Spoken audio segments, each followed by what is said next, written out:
5,000 years ago, the sun is beating down on the red earth of southern Mesopotamia. A farmer named Ur-Nammu is standing in front of a massive temple made of sun-dried mud bricks. The heat is thick, sticking to his skin, and the air smells like dust and river water. He isn't there to offer a prayer or ask for a blessing from the gods. He's sweating under the weight of a heavy clay jar filled to the brim with barley. This jar represents months of back-breaking work under that same burning sun. Beside him, a priest isn't holding a holy book or a ceremonial dagger. Instead, he's got a piece of wet clay and a sharpened reed. The priest isn't looking at the sky for a sign. He's looking at the grain. He scratches a few jagged marks into the clay, nods, and motions for the next person in line. Ur-Nammu just handed over a huge chunk of his family's food for the winter. This isn't a gift, and it isn't a sacrifice. It's the first recorded pay stub in human history. If Ur-Nammu didn't show up today, he'd lose his land, his home, and maybe even his freedom. This is the moment the world changed forever. We're going to look at the taxation graveyard today. We're digging up the actual clay tablets that prove the first things humans ever bothered to write down weren't poems about love or laws about justice. They were tax receipts for beer and sheep. You're going to see the secret logic of the state and why taxes are the only reason we have roads, math, or even the phone you're holding right now. If you leave early, you're going to miss the story of the Great Salt Tax Revolt that shows exactly what happens when a government gets too greedy. It's a lot messier than you think. Welcome back to Showing Wild Fights. If you're new here, hit subscribe and stick around, because what you're about to hear is going to change how you look at your paycheck forever. Look, I know taxes are painful, but wait until you see how they actually started. It's way weirder than your modern tax forms. Before we had kings and empires, humans lived in small tribes. Life was simple, but it was hard. If you caught a deer, you shared it with the group. If you found a berry bush, everyone ate until they were full. There was no tax man because there was no state. There was no central office or big boss telling you what to do. But about 12,000 years ago, everything changed. We started farming. We stayed in one place. We grew more food than we could eat in one single day. That surplus grain was like the first battery. It stored energy for later use. But once you have a big pile of grain sitting in a village, you have a major problem. People from the next valley over want to steal it. You need a wall. You need a soldier to stand on that wall and keep watch through the night. And that soldier doesn't have time to farm because he's busy holding a spear and practicing his drills. So you have to give him some of your grain so he doesn't starve while he's protecting you. That's the basic deal. That's the birth of the tax. It was a trade. Food for safety. In the city of Uruk, around 3300 BCE, this deal got official. The leaders weren't just guys with the biggest muscles or the loudest voices. They were priest kings called the En. They ran the city like a giant corporation. They realized that if they wanted to build massive irrigation canals to keep the crops alive during the dry season, they needed a way to track who owed what. They couldn't just remember it all.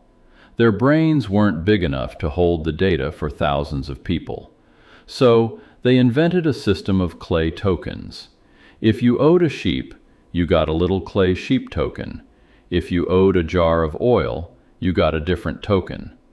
They'd put these tokens inside a hollow clay ball called a bulla. To make sure nobody cheated or swapped the tokens out, they'd press the tokens into the outside of the ball while the clay was still wet, so you could see exactly what was inside without breaking it open. Eventually, someone realized they didn't need the physical tokens at all. They could just draw the shape of the token on a flat piece of clay. That was the aha moment for humanity. Writing wasn't invented to record history or tell stories. It was invented for accounting. About 90% of the earliest clay tablets we found in Mesopotamia are just boring lists of taxes. It's sheep, grain, beer, and labor. They had these guys called the shubur. They were the world's first tax collectors, and they were feared. They'd walk around with these clay balls and check them against what was actually sitting in a farmer's barn. If the numbers didn't match, the farmer was in big trouble. They might lose their property or be forced into labor to pay off the debt. It's wild to think we only have books and literature because some guy wanted to count grain 5,000 years ago.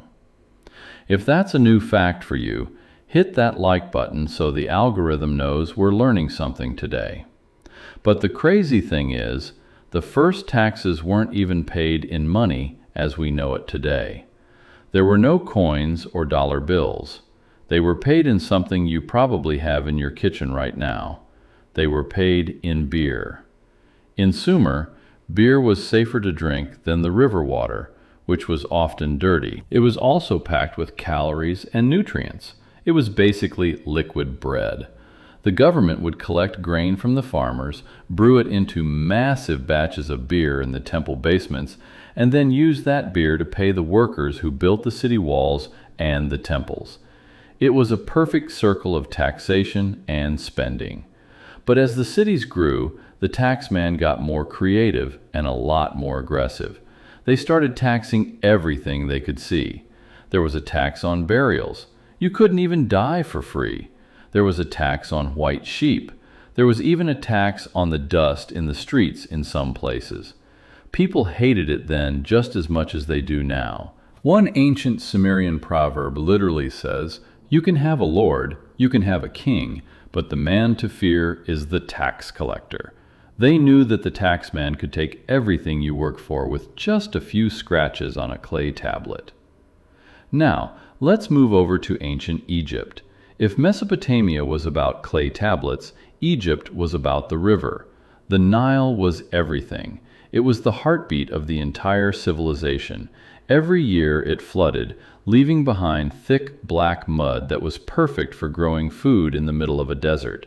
But the Nile was unpredictable. If it flooded too much, it washed away the houses and drowned the cattle. If it didn't flood enough, the crops failed and everyone starved. The pharaohs, who were seen as literal gods on earth, realized they could use this natural cycle to their advantage. They built these stone pillars along the river called nilometers. They were like giant rulers stuck in the mud, designed to measure the exact depth of the floodwaters. The tax collectors would watch the nilometer every year with intense focus. They had a formula. If the water reached a certain height, they knew exactly how much grain the farmers would be able to grow in that rich soil. They didn't wait for the harvest to decide your tax bill. They told you what you owed before you even planted the seeds. It was the world's first progressive tax system. If the river was high, your soil was going to be rich, your harvest would be huge, and your bill went up. If the river was low, the pharaoh might give you a break because he knew you'd be hungry and the land wouldn't produce. It was incredibly efficient for the time. The grand taxman in Egypt was the vizier. He was the second most powerful person in the country, right under the pharaoh. He oversaw a massive army of scribes who counted every cow, every bag of grain, and every jar of oil in the entire kingdom.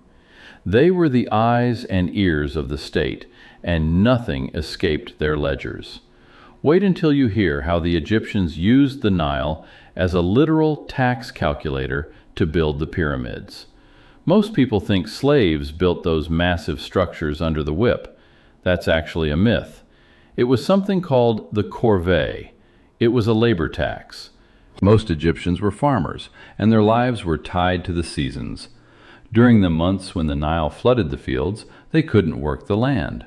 The fields were underwater. The government didn't want thousands of people sitting around doing nothing, getting restless, or starting trouble, so they made them pay their taxes with their bodies. You'd go to work on the pharaoh's big projects, temples, canals, and yes, the pyramids, for a few months a year. In exchange, the government fed you, gave you housing, and provided plenty of beer. It was a way to keep the population busy and build a national identity.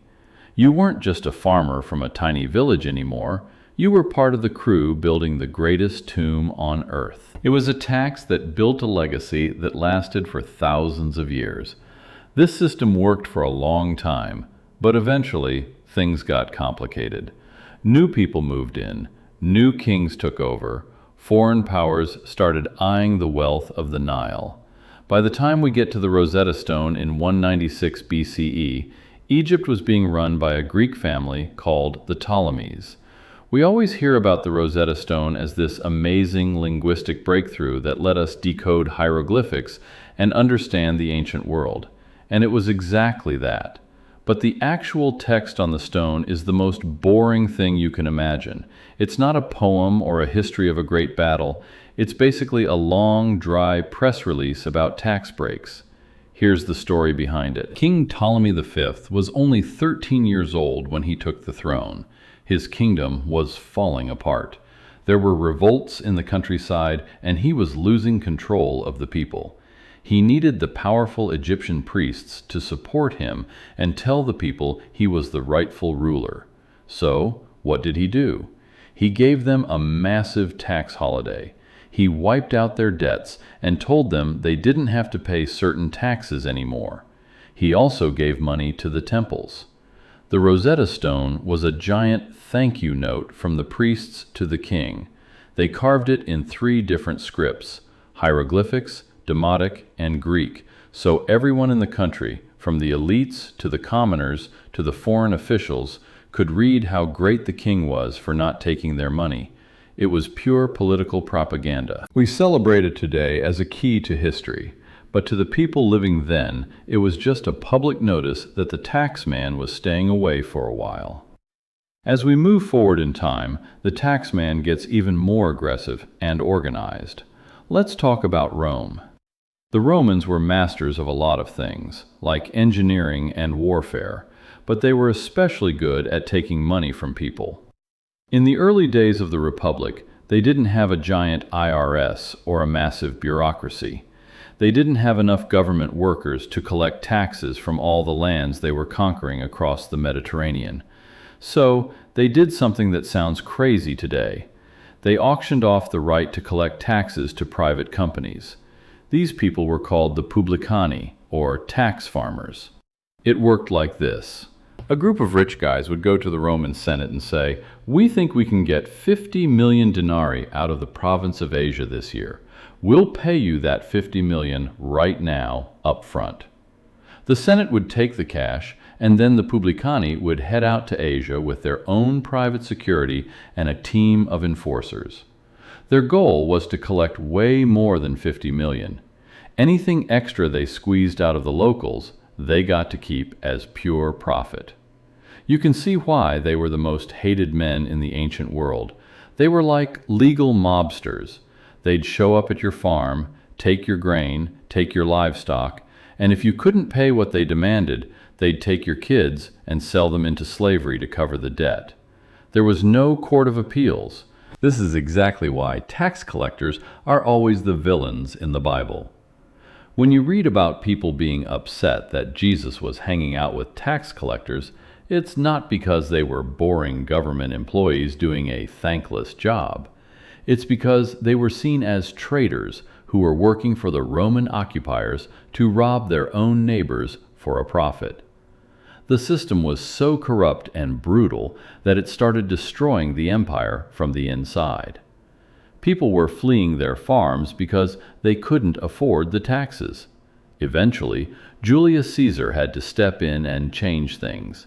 He realized that if the tax farmers kept pushing people too far, the whole empire would explode in a massive revolution. He kicked the private companies out and put government officials in charge. It was still a tax, and it was still high, but at least there was a set rate and some level of oversight. The history of money is basically just the history of people trying to keep their money. Subscribe if you want more deep dives into the weird ways our world was built.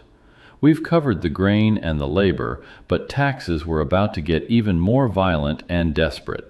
If you think your tax bracket is high, wait until you see what happened during the Viking Age. Imagine you're a farmer in England around the year 900. You're working your field when you see smoke on the horizon. The Vikings are coming.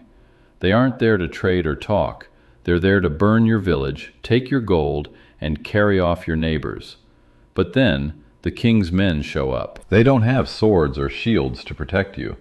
They have empty bags. They tell you that if you give them every silver penny you have, they can pay the Vikings to go away. This was called the Danegeld. It was the world's largest protection racket. King Ethelred the Unready is the guy most famous for this. He wasn't necessarily unready in the way we think of the word today. His name actually meant badly advised. He decided that instead of fighting the Vikings, which was expensive, risky, and often ended in defeat, he'd just buy them off. In 1 year alone, the English people paid 30,000 pounds of silver to the Vikings.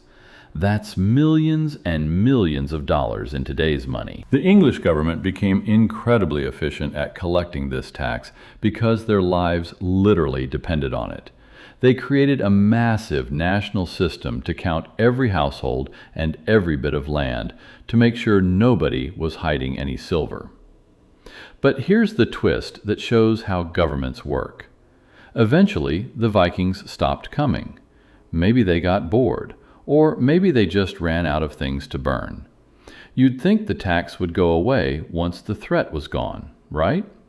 Nope. The king realized that he now had this amazing, well-oiled machine for collecting money from every corner of the country. He liked the money. It made him powerful.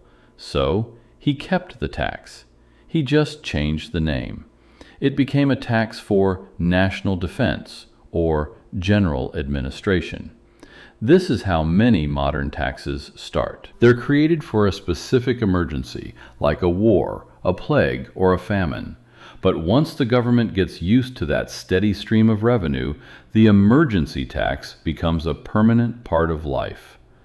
We're still paying temporary taxes today that were started decades ago for problems that have long been solved. While Europe was paying off Vikings with silver coins, something revolutionary was happening on the other side of the world in China. During the Song dynasty, around the year 1000, the economy was booming like never before. People were trading tea, silk, and salt across huge distances.